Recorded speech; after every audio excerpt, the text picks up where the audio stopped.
U.S. stocks closed lower on Thursday, with the Dow dropping about 0.75%, the S&P 500 falling more than 1/3%, and the Nasdaq finishing essentially flat but in the red. Blockbuster earnings results from Meta Platforms and Microsoft had initially lifted Wall Street, but early gains faded following the latest U.S. economic data.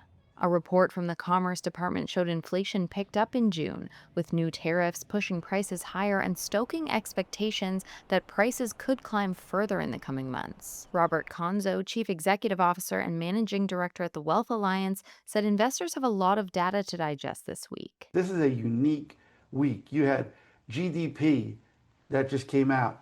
It was annualized at 3%. In the first quarter was -5. Both those numbers are skewed. PCE just came out, saw it tick up a little, year to date flat. Very interesting to understand what the Fed's going to do as a result of that. And then let's not forget jobs on Friday. Big, big, big number.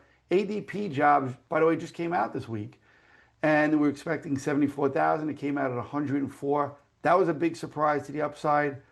That is an interesting number. Let's see how that plays out on the jobs number on Friday. After the closing bell, shares of Amazon fell in extended trading after the company forecast third quarter sales that beat estimates but failed to live up to lofty expectations for its AWS cloud computing unit. Shares of Apple jumped in after hours trading as the iPhone maker reported sales and profit that far surpassed expectations. AI related names were weaker on the session, with chipmakers Broadcom and Nvidia ending lower. And shares of drug makers were also weaker after the White House said Trump sent letters to the CEOs of 17 major pharmaceutical companies, urging immediate action to lower the cost of prescription drugs for Americans.